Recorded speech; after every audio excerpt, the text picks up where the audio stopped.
Just how terrific was Dolan there tonight? Did you see anything different? Or was it just business as usual? He was better than he was last week, which is hard to do. You're in Oxford, tough place to play, and Mississippi's lineup, in particular when they're healthy, I know they were kind of missing a guy or two when we faced them, but still dangerous.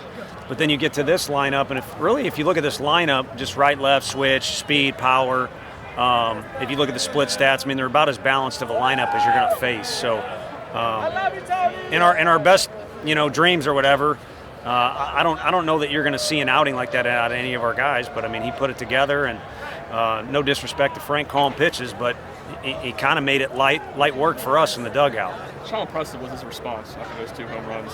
So I think basically you're asking the question because it was great. The 0-2 pitch is probably the one pitch of the game he hates. The rest is, I mean, that guy in the 3-hole is a monster. If it's possible to be as big as our 3-hole hitter, I think that guy's, in a different way, the same size. So I didn't even think he got it that good off the bat, but it shows you how strong and talented he is. So really, I think if he could just take away that one pitch. So while it's impressive he bounced back, I think he kind of knew he was in control and he was doing what he needed to do, throwing winning pitches. Why did you choose to go with him for the 9th? What did you see in the 8th that let you keep going with him? Well, it's a catch-22, and we don't know the answer until you run the guy out there, or maybe he could have wiggled out of that thing. But he finished the inning in such emphatic fashion, we probably should have let his day be done. But at the same time, you got the catcher running in the dugout, and I'm seeing with my eyes, this guy's still rocking and rolling pretty good. And, sometimes it doesn't hurt to ask what Vanderbilt's thinking over there. I'm sure they were wanting him to be taken out of the game. At least I would be if I was in their shoes because of the manner in which he was throwing the ball. But that's a tough one. And to be honest with you, we were going to go to Redmond probably the top of the order regardless. But we let him go face Young. It's a one-pitch battle, and he kind of, I guess he would regret 2 pitches. He kind of didn't let that last one go. But I think we can give him a mulligan there because he threw about 98 pitches with conviction, and they all had stuff to them that would be tough for minor league teams to hit. Is there something that stands out to you about Dollander and Burns? Obviously, they'd never faced SEC lineups before this year, and they seem to have aced all the tests that they've had to this point. Yeah, I think there's been a gradual buildup for Doe. I mean, first of all, he has last year's experience to rely on. I mean, he pitched against SEC teams last year, maybe not within the league, but you got an opening day or second day of the year against your former school. You got a Minute Maid deal. Fortunately, we got to open at home for once this year. So I don't want to say baby steps because that would be discrediting how good he's been. But it's kind of come along, and he seems to be improving each week. And I think to try and replicate this outing time in and time out again is a waste of energy for everybody. But to keep improving in a bunch of little different areas is something he's been doing. I look forward to him keep doing it until we don't have him anymore, which won't be after next year. How good did you imagine he could be when you saw what he did at Georgia Southern last year? And is this what you envisioned him turning into when you brought him in? Yeah, I mean, we thought he was pretty dang good. I mean, we liked our team last year.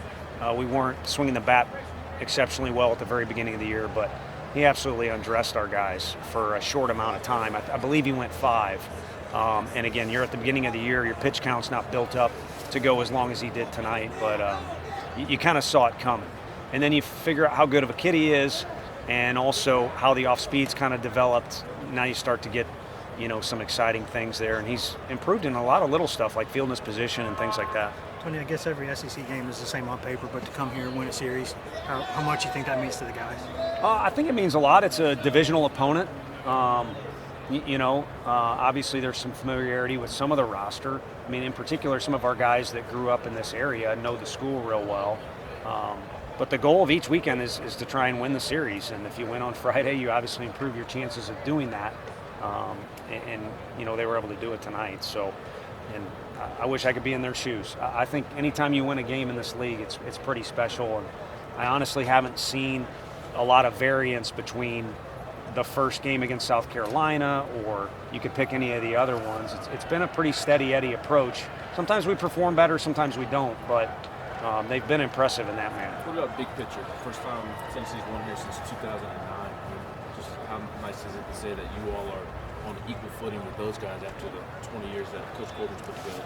Well, the 20 years versus those 20 years have been pretty dang good. So, I think you got to put it into perspective. If we're gonna pull out swords and go up against every team in the league, including the school I came from. I mean, an actual sword. If you're going to compare, we ain't going to win that battle. But it's here now. So fortunately today we were the better team, and then tomorrow it's a new day. You can call it the third game of the series. You can call it whatever you want. Sunday. I don't even know what time the game starts tomorrow, but it's one game tomorrow. So you find out who's better on that given day. And again, it feels good to win this series. But I think that other stuff is kind of for you guys to write about. Two more. How pleased were you with the defense tonight after a couple shaky few games? It was great. I mean, the play Trey made was awesome. And then I didn't know that you could turn a double play on that guy, to be honest with you. I didn't know it was humanly possible. So I thought they did really well. In particular, not bringing at-bats out into the field. I mean, you saw some guys. I mean, Drew and Jordan had about as good of a chance as catching those home runs. I mean, nobody could have done it because they were hit far enough, but they seemed locked in on defense. And when they are focused, it's probably one of the better strengths of our team. Any more? All right, thanks, Tony. Okay.